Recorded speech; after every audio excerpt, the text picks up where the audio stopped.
Yo, what's up guys? Andito na naman tayo. What's up everybody? This is our second episode at nandito tayo sa Montreal, Quebec, Canada for our third show. And yeah, dito kayo sa All In Podcast. Kasama ko si MC Sabala, of course. And ako si Dog Brock. Kwentuhan lang tayo. Itong podcast series ay binuo namin, gaya nga ng sabi namin ng pilot episode namin, para ipakita yung ganda ng mundo, para pag-usapan yung ganda ng mundo. Yun lang naman din yun. At yung mga bagay kung saan ka nag-all in, Exactly. para makamit mo yung mga dreams mo. Mga para bagay makuha. na ino-all in mo. And again, hindi naman siya necessarily na all in ka buong buhay. Mga all in ka last week, all in ka kanina, all in ka sa pagkuha ng NBI, mga bagay na gano'n. Alright? And All in again, ka kasi malilate ka na sa trabaho. and again, nandito tayo sa Montreal, pare. Ang ganda dito, kuya. Tol, this is, sa totoo lang sa lahat ng pinuntahan namin, this is the place where I feel very, foreign, pare. Oo. Grabe. Pero very diverse. Oh, very diverse, but Alien sila sa atin, pero tayo hindi alien Hindi, sa kanila kasi normal sa sobrang kanila. normal sa kanila. May iba-ibang klaseng kultura. Yes. But you'll get it. Nakikita nyo naman sa background namin. We have this beautiful theater. We're in a Tapos beautiful we're in a coffee busy shop. street. Yeah. And yun, padaan-daan yung mga tao, lahat sila. We're like 5 minutes away from the downtown. 10 Yeah. minutes, ganun. Everybody just don't give a damn to anyone. Ang ganda dito, it's Rito. like modern and old European. Yung mga tao ang babait. Pero French speaking sila, kuya, no? Sobrang Yes. konti nung nag-i-English. Yes, everybody's very friendly. Like kaninang umaga, pare, naglakad ako, wala akong magawa, punta ako sa kanto.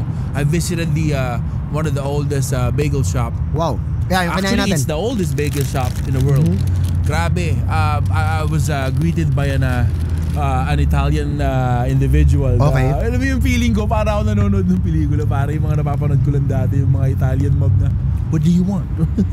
Tapos, Want some bake? Yung pare, fresh from the oven. Yun, it totally makes sense bakit ang tagal na nila. parang pandesal nila dito. Yeah. Siguro sa send ko ibang clips na video ako dun sa shop na yun. But Yeah, that makikita nyo dito. It was built in 1958, I think. Yeah. Tapos dito sa podcast pala namin, syempre, makikita niyo yung mga commercial nito is yung mga video clips within the area kung saan namin siya shoot. So we've been traveling, no, and we did our first episode nga, sabi ko nga, sa Manitoba, sa Winnipeg dito sa Canada. And then hi. Siyempre, nandito yung mga producers natin. Shoutout Producer sa natin, Uptown Tala. Connection dito sa Uptown Montreal. Connection. Shoutout sa Tala Entertainment. Hey, Everybody. sobrang Yan, solid diba? kay Gerald. Tinuno. Check out nyo mamaya na yung show namin. By the But way, anyways, yun go. nga, sinasabi nga namin, kahit may mga part na you feel so foreign, pero meron dito na street na puro Pinoy naman. Oh, then na meron silang napakalakas. Little Filipino Mamaya makikita community. nyo yun, Little Philippine ng tawag nila, Philippine Lane ng tawag nila doon. Oo. Where yung Little Cali Manila. restaurant, nasan sila? Check out yung Cali Restaurant dito sa Yes. Montreal. Pero yun nga, bago Solid. lahat, going back, solid yung show namin sa Montenoba, sa Winnipeg. First no. Sobrang first no experience ko. Ako rin, I've pre. been in Australia, I've been in the States so many times. It's my first time here sa Canada. Pero ngayon lang ako nakatsyempo ng snow. At sa doon pa sa coldest, sabi nila coldest daw doon, kuya. Actually. At ang ganda. Sa totoo lang, yun nga, napakaganda ng snow. Nabanggit ko nung previous episode natin, pero sa totoo lang, pare, I feel so blessed na kahit papaano sa atin, ulan lang, pre. Ang ulan, pre, patutuyuin mo lang, men. Pero Hirap yung ng snow. snow, guys, merong trabaho na tiga-shove ka lang ng snow. Totoo siya. May ganun pala talaga. Tsaka in a day pala 4 or 5 times ka mag-shove ng Yeah, snow. kasi if you don't, it'll pile up. Yeah. Maninigas, wala kang Oo. dadaanan. Wala kang dadaanan kung sa driveway. tatamad ka, pre, wala. At walang makakatulong doon. Matatabunan yung bahay mo na snow. Shoutout sa SJ. Yeah. Shoutout sa Mixed Images. Shoutout sa mga naka-work namin dyan sa Winnipeg. Sobrang solid nung show. Sobrang First time namin mag-show at gumawa ng event sa isang concert hall, multi-purpose hall, na nagiging simbahan. Yun nga, It's a Catholic church. Nung sinabi sa akin Na basketball court din. Nung sinabi sa atin ng mga tao na pare sa yan, sa simbahan yan. Ako nag-isip ako. Paano magrarap si Bobby sa simbahan? No, tol, personally ako, tol, as someone who sings, parang ang sarap mag-gig sa simbahan, pre. Ang ganda ng echo, ang ganda ng tunog, maraming kasya, which is yun nga yung na-visualize ko, which is yun din yung lumabas. No, yung energy ng tao. Grabe yung nangyari na yun. Ang galing lang din kasi nalaman ko rin na marami palang OPM artists na doon din sa concert hall na yun nagpa-perform. Sila TJ Monterde, sila Moira. Diba? Mga nakakapag-show din sila. So, ang galing kasi first time sa Philippines hindi ko yung naranasan eh. Na pwede kang, dun sa actual kung saan nagsisimba yung mga tao, natatanggal nila yung altar, Mismo. napapalitan nila. As in yung floor ng simbahan, meron ding stripes ng covered court. Yes. So ganun, multi-purpose hall talaga siya. Pero ang galing lang din. Shoutout sa mga tao sa Winnipeg, ang sarap ng food. Yep. Sobrang lamig lang. Yeah, you wanna tell the story about the lugaw thing? So, Ay, oo, makikita nyo yun. O sige, lalagay din natin. Actually, yung lugaw na yun, nasa clip yun ng first episode namin. Panoorin nyo. Lagay natin sa first episode yun. Panoorin nyo yung lugaw thing. Pero kwento natin dito yung kuya. So, yun lang. Medyo natutuwa kami kasi I'll be very honest with you. Malungkot para sa akin yung ganung kalamig. Kasi eventually, hindi ka rin makakalabas pag ganung kataas ang snow. But the Filipino there, they try to, lighten things up. Nag-create sila dun ng lugaw, pre. Oo. Diba, tol? Imagine. Sasarado na yung restaurant, binuksan nila for us. Oo, shout out. Solid. Alam mo yun? Kuya, negative degrees Celsius, nagsusnow, heavy snow si kuya naglulugaw, May umuusok, lugaw. ang init ng lugaw, sarap. Tapos yung Nakakatuwa. lugaw pa nila overload, pre. Yeah, wag niyong binibiro yung mga kababayan natin sa Winnipeg, tinototoo nila. Shoutouts po sa inyo lahat. Shoutouts sa mga ma'am namin dyan, sa mga madam, sa mga partners namin, Yes po. mga naka-work namin sa media. Mga tumulong Sobrang solid magbuhat yung ng lahat. luggages. Diyos ko. Lahat. Sumalubong Yun. sa airport. Doon sa doon din syempre sa Vancouver. Though bukas pa yung show namin sa Vancouver as we shoot this. Pero entering Canada, sa Vancouver tayo dumaan, kuya, di ba? Yes. Delay din kami sa flight papuntang Winnipeg. Shoutout din sa mga Filipinos na tumulong sa amin doon. Vancouver. Kasi Airport pa lang airport pa lang nila, tao. guys. Kwento ko lang sa inyo kasi wala ka doon sa airport. You will see those mountains, yung mountains na parang may sprinkle sa ibabaw na puti. Ganun nung alam mo yun sa Parang wallpaper yung ko nakikita pa yung Toblerone. Ganun. Yeah, exactly. Yung bundok ng Toblerone. Mga ganun. Well, someone who step first sa mga gantong country, I feel so blessed and amazed sa mga nakikita natin. Actually, yun nga yung purpose ng podcast na to Para mapakita namin sa inyo yung mga eksena, again, mabigyan ng kulay yung mga background ba. Oh. Pero kuya, sige. Mga Winnipeg experience mo pa? Winnipeg experience, pare. Ayun nga, nakita nyo naman sa visa story ni Simo. Tinry ko kung pwede ka ba talagang tumalon sa snow. Wala akong pa. Matigas. Hindi malambot, pre, malambot din. Pero papasok siya sa tenga mo, pre. Tapos pag ganito, pag nakakoton ka, kakapit siya. Oo. Kung makikita nyo rin, meron akong video din na nagsusnow. Kinunan ako ni Mar Rosales nung nagsusnow dun yun sa Petrus Hall sa may likod. Sobrang solid lang no experience. Pero, tawid tayo, kuya. After ng show namin last Friday sa Winnipeg, Saturday morning, early in the morning, lumipad na kami kagad papuntang Toronto sa Ontario, Canada. Para sa aming Toronto sold out show. Busing, grabe. Sobrang solid. Shout out sa Pagsalubong pa lang may namimigay na ng Prada, Yeah. mga Uniqlo sa airport. Everybody's excited. Sobrang solid ng Toronto. Shoutout sa lahat na nag-perform. Shoutout sa lahat ng acts. Shoutout sa hip-hop sa Toronto, sa Ontario. Shoutout Kasi sa inyo kuya, lahat. may mga gap yung hip-hop daw doon. Pero nagbati-bati sila for one love for Hev's show. At super happy at super grateful ko ako kasi nag-perform sila in one stage. Itong mga dating may mga gap na artists. And now they're repping one Ontario, one Toronto hip-hop Now you have to the your world. Filipino hip-hop Congrats sa Toronto. to you guys. Abangan nyo yan. Abangan nyo, Ang lakas guys. nila dito. Ang lakas nila dito. Imagine Toronto is just tagaron si Drake, tagaron si The Weeknd, Yes. Justin Bieber, sino pa? Pero man, ang lapit lang nila sa New York. Pare, Imagine, 'di ba? At saka ano siya kung paano mo in-imagine yung Toronto sa mga music video. Melting ganun pot. siya. Melting pot. Na-meet ko yung mga creatives doon. Shoutouts kila Jay Crawford, mga tattoo artists doon. Na-meet din namin sila Nicole Angela. Man, sobrang solid ng Toronto. Sobrang solid talaga. Sobrang solid ng show. They had to shut down the venue kasi hindi na kasya. May commitment lang yung production namin kung ilan lang yung capacity, and we've reached the capacity and hindi na kami pwede makapagpapasok. There's like a long line pa outside and it's freezing cold because it's raining. It's different weather. Anong tawag sa rain na yun, kuya? Freezing rain? Freezing rain. Grabe. Freezing It's rain. raining. It's negative degrees outside. People are, hindi sila makapasok, but all love. Naintindihan nila. Ngayon naintindihan na rin nila na kailangan nila bumili ng ticket ng maaga. Yes, sir. Kasi hindi sila pwede mag-walk in kapag And again, it's a hell of a show. Grabe yung energy from start to finish. Yung mga bata, oh grabe my sila. God, high note lahat. From the photo op, after yung meet and greet, napaka-special ng meet and greet, guys. I mean, mga merch, mga bumili ng merch, man. Mga merch. Nakapagpapirma. Shoutout sa mga tropa natin sa Philcan Music. Sobrang solid ng movement nyo. Philcan, pare. Appreciate ko kayo lahat. Hindi nila tayo pinabayaan, tol. Showing love. Shoutouts kila Josh Tim. Shoutouts kila 4K. Shoutouts kila Kuya Reggie, syempre. Mga kaibigan natin, kay Kuya Pao. Man, yeah, grabe man, kayo. all love, Toronto man. love, man. Toronto love, man. Pero yun nga, bukod dun, syempre yung artist natin, Kuya Sev, at ang mga homies niya, syempre si Simo at si Chance, mga Downtown Q rin. Shoutout din sa inyo, hindi nyo napabayaan si Utol, no, kahit papaano, no. Minsan kasi syempre lumilihis ng mga dito muna ako. May sariling lakad pero nandiyan dyan yung downtown nga di ba? Which is exciting nga para sa mga kababayan natin kasi bigla nila may kotse sila, tol. First day natin sa Toronto, binigyan ko sila ng Audi. Pagbigay ko ng susi ng Audi, umilaw yung mga mata. Paano ginawa? Kwento mo nga yan. Siyempre, gabi na, doon kami sa hotel. Kwento mo muna. Sige, sa rooftop tayo. Tapos dala mo yung susi. Nasa rooftop kami, so surprise ko yung bata. Kasi nga, Toronto, Drake, malapit sa New York, yes. Sentro ng Canada, everything is there. Tapos dumating tayo gabi. Sabi ko sa kanya, magbe-break lang tayo, mamaya ako na itutuloy. Kung paano ako binigay yung susi. Pero nandito pa rin kayo sa All In Podcast. Sama ko si MC Zabala, ako po si Dog Brock. Dito kami sa Montreal, Canada. All In. Let's go.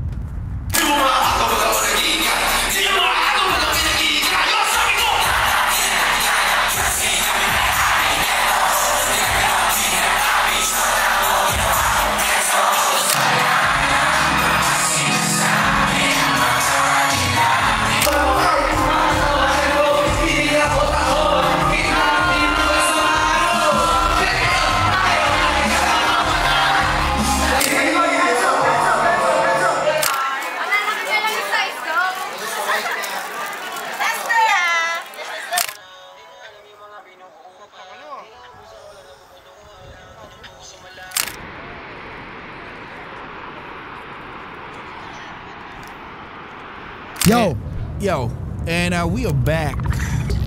All In Podcast with MC and Dobrock. We're on the streets of Montreal. Napakaganda rito. Anyways, balik tayo sa kwento. So yun nga, first night. So eto nga. Sabi ko, meron akong kotse, pero hindi ko gagamitin kasi hindi ko naman kailangan lumabas. Nandito naman yung ate nyo, kasama ko sa hotel. Lahat ng kailangan ko, pwede ko naman ipa-deliver. So, anong gagawin ko dito sa kotse na to? So, syempre, yung mga homies natin, hiniram nila at in-enjoy nila ang Toronto. Good thing, left-hand drive din dito, kuya. Mismo? Parehas lang sa Pilipinas. Good thing, pwede mo rin magamit ang lisensya mo sa Pilipinas dito. Yep. And okay naman, safe naman sila, maganda naman yung rules. Maayos din yung ibang driver sa kalsada, so hindi tayo kinakabahan. So medyo nakakatawa lang, umalis sila after 30 minutes, bumalik. Oo, kasi sinubukan lang daw nila kung kaya nila mag-drive sa Toronto. Kaya. Tapos kinabukasan, early in the morning, bakbak na agad. In-enjoy ng mga boys ng Toronto. In-enjoy din ng mga creatives namin ng Toronto. Si Direk Ivan din at si NJ. Yes. In-enjoy din. And yeah, nagbasketball sila. Nagpagupit. You know, lahat no? yun. Lahat mga shoutout sa mga kababayan natin talaga na shoutouts, nag-reach of out, course, pare. To our generous producers and promoters from YY Entertainment, Ninang Jovi. Yes, Ninang Jovi. Diyos at ko. syempre kay Kuya Gerald at Ate Yana of Tala Entertainment. Ito yung busog na busog ka na production. Diyos ko. Kain ka ng kain. Meron silang breakfast, after breakfast, tapos lunch, after lunch, before dinner, tas after dinner. Tas may mga gift ka pa. Binigyan pa ako ng, binigyan tayo ng mga bags, mga cups. Yun, diba? konting kibot. If you guys are gonna work in Canada and you're doing a show in Canada, make sure to work with the right people. Oh, of course. Lalo kasi na yung Canada, kuya, it has so much to offer, pero the experience will always be magnified kung maayos yung ka-work mo. Tama. Of course. Galing lang. Shoutouts po sa kanila. Shoutout talaga. Tsaka yun nga, You wanna talk about Niagara Falls? Oh, ay putang ina, ang sarap nung Niagara experience. Pare, ako sa totoo lang, no, meron lang 7 niyan sa mundo. Diba? Yung Seven Wonders of the world, man. As isa siya. Nung nakita ko siya, pre, it all made sense. Kakagising mo lang kasi medyo 2 hours Pare, drive, alam mo, no? Ewan ko, doon ba sinut yung entrance ng Bayoman? Ng Maskman? Basta ako, nilakad ko yung dulo. Tapos dun sa dulo, nakikita mo, sa dulo, sa edge talaga ng falls, nakikita mo yung mga ice blocks na nahuhulog. Sobrang linaw ng tubig, sobrang ganda, ang bango. Tapos ang maganda doon, tanaw mo na yung Amerika. That's the border of US and Canada. Dala pa naman to. New York. Dala mo yung binoculars mong malupit. Kinakawayan ko yung mga taga Seattle. Tama ba? New York. That's New York, right? New York pala Seattle, kuya, katabi naman ng Vancouver. Okay. Yung Toronto, katabi ng New York, sa east side. Kung saan kasi ko dinadala na ito, hindi ko na malaman. Pero wala, ang galing lang, di ba? Ang galing talaga. I feel so blessed na, di ba, nakaisa tayo sa pito. Pero di tayo nakapag-shoot sa Toronto. Ng ganito, ng All-In Podcast. Dahil sa sobrang saya, sobrang busy. Sobrang daming gustong gawin namin doon. Marami rin kailangan gawin din talaga. Yep. Pero yeah, happy kami. Dito sa Montreal, before our show, we get to shoot this one. Tapos from Toronto, we drove like 5 hours, right? Going here. Yun. Going here, drive lang. Tapos stop over here and there. Yung mga gas station, ine-explore namin. Yung mga convenience store. Yung mga convenience store nga ng gas station dito, no? Identical sila. Kung paano itsura nung isa, ganun din yung isa. Kung anong store na laman nung isa, ganun din yung isa. Diba? Actually. Ganun siya. And then 5 hours, then pagdating namin dito, sa totoo lang, no, ito yung nag-iba bigla yung vibes, tol. Paglapag dito sa Montreal, nag-iba yung mga sulat. Yun yung una ko napansin. Oh shoot, hindi na English yung mga... Tapos per province pala, may iba-iba silang flag. Yeah. Yung flag dito parang nag-wave yung tattoo ni GSP. Oh yeah. George St. Pierre, he's from here pala, Montreal. Quebec, Canada. And then slowly nakikita mo yung mga tao, hindi na sila nag-i-English. Then we visited a coffee shop. May ilan na nag-i-English daw dito sa Montreal. Pero outside Montreal, the rest of Quebec, French speaking na, French Canadians. And then I want to talk about yung marami dito na, how do we call them? Jews, right? Maraming Jews. Tol, mahaba yung patilya nila na kulot. Sorry siguro nakakatawa sa mga taga rito, pero ewan ko, na-amaze ako sa kanila eh. I'm very curious, like, ang dami nila rito. But they look good, man. Yeah, they look good. Oh my God. Parang grabe yung, ganito pala yung fashion.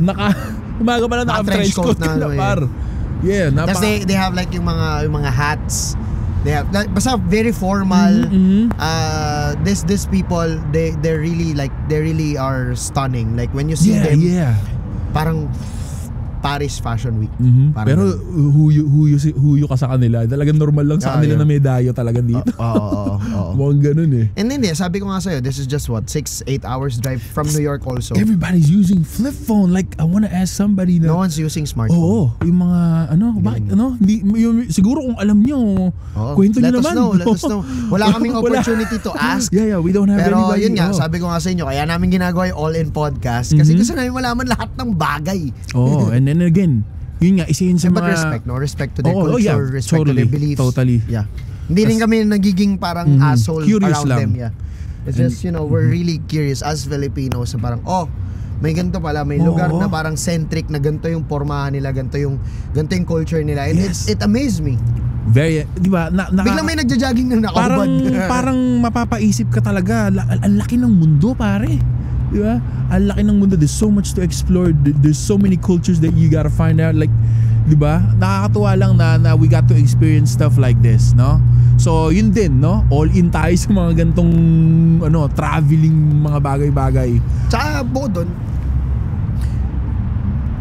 rin kuya, talagang ideas. Yes. Ideas talaga. Abangan nyo yung gagawin namin dyan sa Manila pag-uwi. Dahil lang merong nagaganap sa Toronto.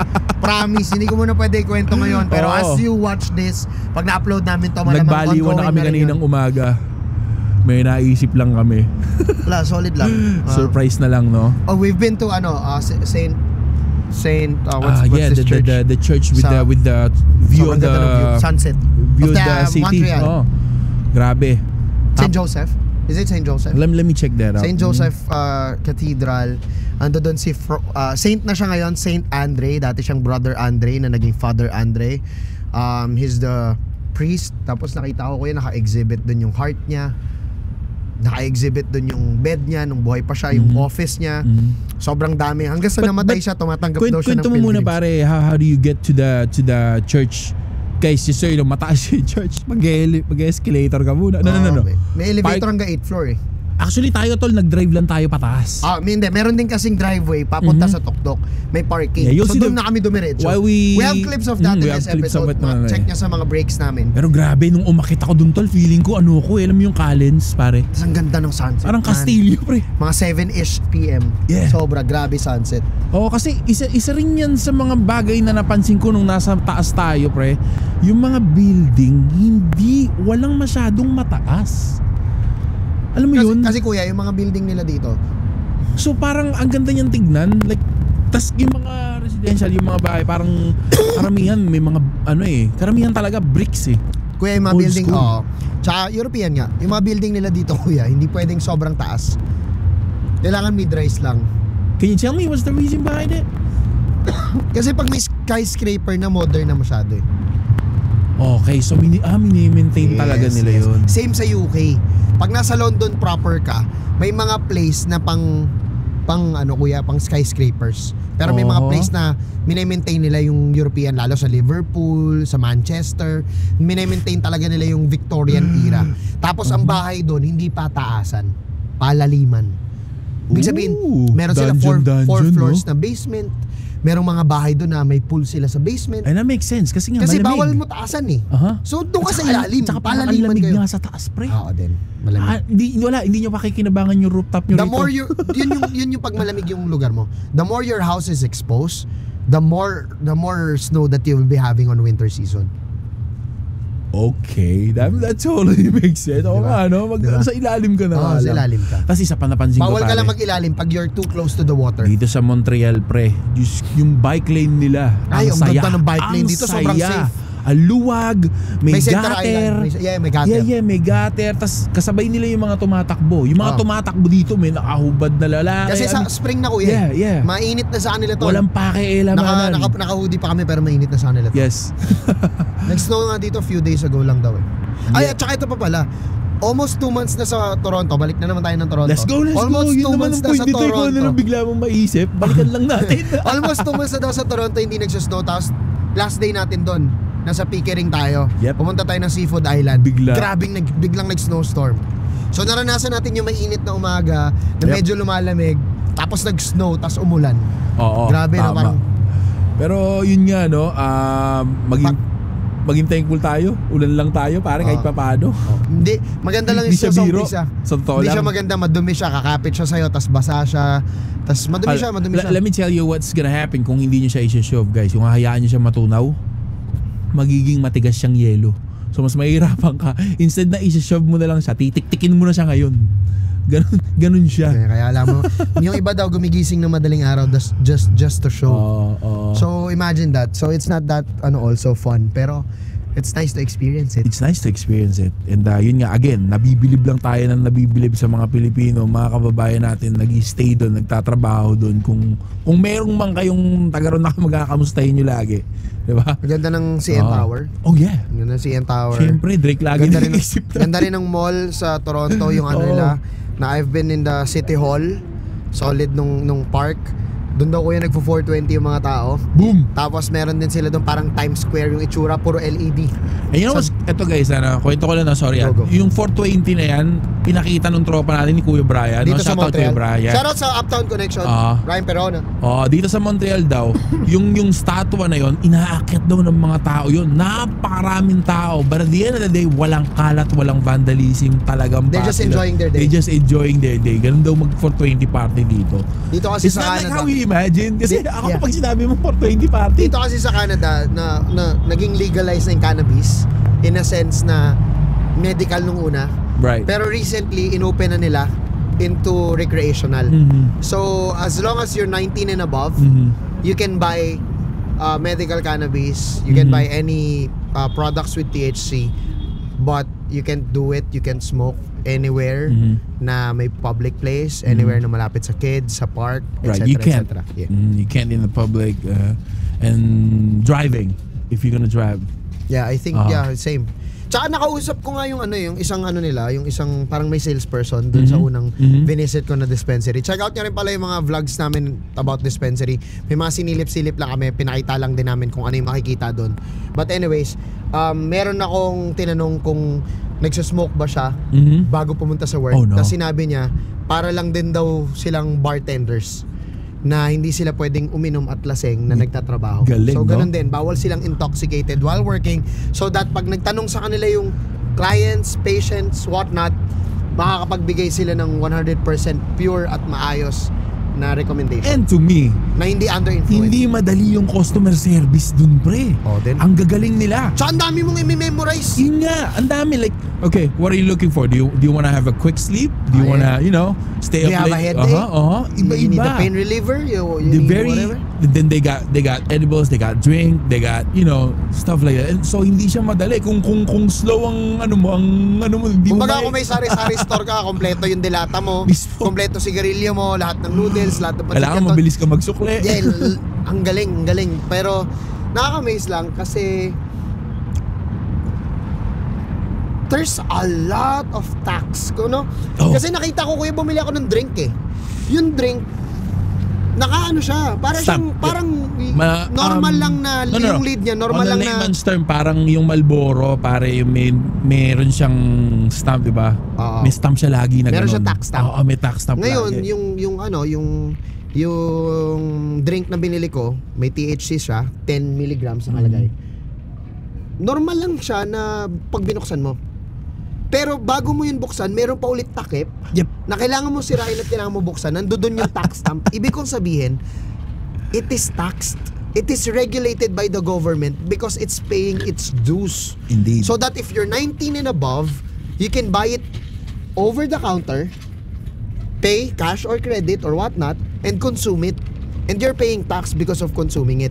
What I'm trying to say lang, the government is earning so much because of those products. Indeed, sa totoo And lang. that's why marami silang pera. And you're not gonna believe how develop many yung are country. they. No, boss. It's like, kung sa Pilipinas para siyang Angel's Burger. Ano? Or paano mo siya Angel's i-compare? Burger. Angel's Burger or Mercury Drug? Yeah. Mas marami pa eh. Yeah, Mas marami pa siya sa Mercury Drug sa atin. it's crazy. Parang 7-Eleven. Yep. Ganon. Perfect example, kasing rami siya, baka mas marami pa sa 7-Eleven. Yeah. Ganon siya ka-available. And at the same time, nagulat din tayo. Balik na po. Ito naman tayo. Talon tayo Montreal ngayon, pre. ha? Okay, dito naman. May Chinatown dito, pre. Di ba? Actually, kahit saan malalaking Ay, saan, city, ano? iba-iba ang Chinatown, ha? Akala ko hindi ako naniniwala dati yun. Kahit saan may Chinatown. But there is. Nagulat kami. Bigla meron ditong chow mein sa no? Sa Sa mga isang- nakakanood nito, saan ang pinakamagandang Chinatown, i-comment nyo. Oo nga. Nakapunta na ako Chinatown Sydney. Okay. Nakapunta na ako ng Melbourne. Yun pa lang. Nag-Chinatown ba tayo nasa Brisbane tayo? No. Nag-Gold Coast lang tayo nun. Chinatown tayo sa Dubai? Hindi rin eh, no? Hindi, nag-Chinatown tayo sa Brisbane, tol. Oo, nag-Chinatown We tayo sa did. Brisbane. Oo, nag-Chinatown. Pinasok natin yun. Oo. Perth ang hindi. Oo, Perth. hindi. Oo. Dubai hindi. Dito, nag-Chinatown tayo? Montreal pa lang. Hindi tayo nakapag-Chinatown sa Winnipeg, hindi tayo nakapag-Chinatown sa Toronto. Chinatown to rin. Pero, kasi guys, Yun kapag ang late night, dim consistent. sum, tsaka Sila soup, ang bukas. boom, done. Kahit gaano ka kapagod bago ka matulog when you're on tour, you can never go wrong with beef brisket noodles. Go to meal din naman sila ng mga puti dito, Siomai, pare, di ba? diba? Yung Tapos mga masarap. rice in a box nila. Sa Australia, di ba, Diba? yung China bar? Wow, sarap, man. Pero sabihin ko sa inyo, palag yung Chinatown sa Pinas. Tingin mo, di ba? Oo din. Palag. Kasi, tol, sa Chinatown sa Pinas, hindi ka lang pwedeng mag-shopping ng pagkain. Pwede Dito ka walang mag-shopping MB, ng gold. kaso dito tol. walang engbitin. Tsaka Ay, bombero. meron. Ay, dito sa... Dito walang bombero eh. Tinignan ko yung mga restaurant dito, wala silang bombero eh. Sa atin yung Chinatown sa atin, yung mga pinakamalalakas may bombero. Malalaman mo malakas yung... Na may dragon. Oo, Bombero, may sarili dragon. silang bombero eh. Sobrang lakas na nun, di ba? Shoutouts doon sa mga yon. At shoutouts Yes. sa mga volunteer natin na firefighters. Dahil, hindi ko naman inaano pero ang galing kasi nagagawa ng BFP yung trabaho nila Omsim. because they have like a support of the volunteer firefighters. Omsim. Mostly tumutulong sa tubig, tumutulong sa ng rescue, ganyan. In line with that, minsan nga, 'di ba? Yan yung napapansin din natin dito. Yung mga first day tayo sa Toronto, parang panay-panay may wangwang. di ba? Oo. Parang panay may wangwang na dumadaan. Yung pala, tinanong ko, it's because when you call an emergency, kasama lagi sa police si firefighter. Nakasunod kagad ang emergency Right? response nila. Kasi police and firefighter. Oo, Unless ano lang, crime lang yan. Malamang. Pero anything na domestic sunog or whatever, automatic may nag-investigate, tas automatic meron kagad rescue. Mismo. At saka parang si firefighter, sila rin yata si medic, if I'm not mistaken. Parang Comment nyo nga, baka may mga kababayan tayo pero ganun lagi, magkasunod lagi Inaalam sila. pa lang namin yun. Kami mga ignoranteng galing Pilipinas eh. Anyways, wala lang, ganda lang ng araw. Solid lang. It's another good day. We just feel good na gumawa ng another podcast. Tsaka privilege ako na Kuya MC kasama ko dito, alam mo yun. Mas privilege ako na kasama daming niyo si Kuya experience Dog. sa buhay. Mas maraming experience sa buhay. Pero kuya, pag-usapan natin, sobrang lakas daw ng kuya, ng carnapping dito. Oh, that's crazy. Kasi, by the way, Honda, Toyota, they only got 3 minutes to get it. Kaya lahat ng kababayan namin na sinasakay namin kotse, meron silang lock sa steering wheel kasi they got just 3 minutes. Kahit daw naka-push start ka kuya, electronic, kaya nila nakawin. Hindi daw uubra yung lock lang sa pinto. Galing, di ba? Ganun kalupit. Ganito ka-advance, akala mo lahat maayos yung mga pero talamak ang car natin. meron pa rin. And then yun, kaya mag-ingat din yung mga kababayan natin. And going back to Winnipeg, right? I turn on the TV. Ito, sa TV ko lang naman napanood. Nanonood ako ganun, ano. There are crimes that's going on, di ba? Pero syempre, lahat naman ng meron eh. Yun lang yung masasabi ko. I mean, sinasabi lang namin to na always be aware. Always not just be aware. because lalo na kung nagka-travel ka, pare. Not just because the aesthetic is beautiful, not just because you're in a first world country. Right. Pwede ka mag-iwan ng camera, ng cellphone, ng bag. Nandoon yung travel documents mo, passport mo, pera mo, kung saan-saan. Mismo. Always be aware kasi hindi mo alam.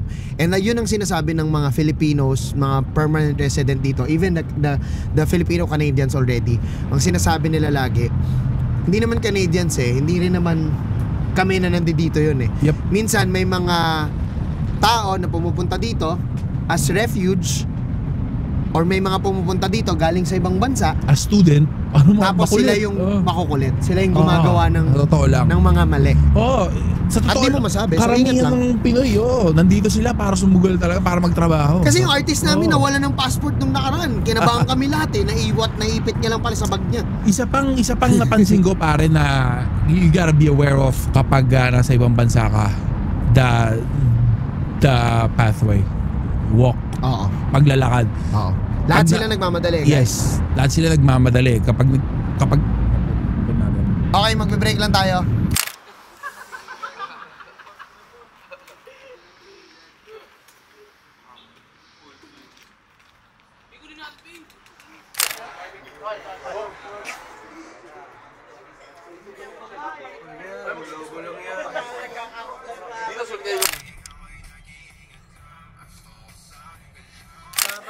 Ikaw naman, oh. Kaya mo ba ito?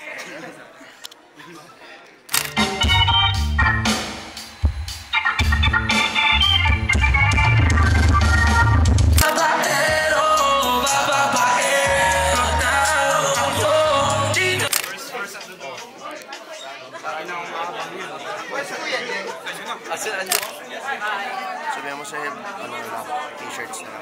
T-shirts pero. Dito pa rin tayo sa streets ng Montreal. We just had a bit of technical difficulty kanina, no?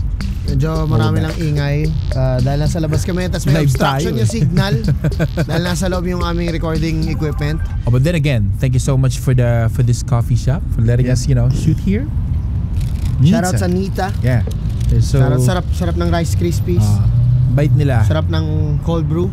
Yeah. Check out They nyo. never doubted, like, can we shoot a podcast outside? Sure. Triple check niya pa sa boss niya and the boss allowed. So thank you so Yes. much, Nita. And nandito sila sa 5687B. Babasahin mo pre o sige. I don't know the street but it's just in front of Gene Co 2. Pero usapang words din, ang hirap talaga ng basahin ng mga words nila pre. May mga sobrang letters, may mga kuwit-kuwit kung saan-saan. But So yun, yun. nagtanong kami sa mga kababayan namin paano ba matuto ng French. Talagang kailangan mo daw mag-aral. Kailangan mo Mahirap. Kailangan mag-school. mag-exert ng effort. Pero yun, babalik kami sa susunod na episode. Tingnan namin kung makapag-shoot kami sa airport or baka ang next Sana. namin na i-shoot is Sana. Vancouver na. Sa pa yan, masayang galaw yung airport type shit natin eh, no? Sige, next episode pag-usapan natin pare. mga airport experience natin. Sana malusot namin yung mga camera, but Alright. yeah. Kita-kits. Ako po si Dog Brock. My name is MC Sabala and this is All In Podcast. Check out nyo kami YouTube, Spotify, lahat ng podcast streaming platforms, Everywhere. lahat ng social media accounts namin. Let's Peace. go.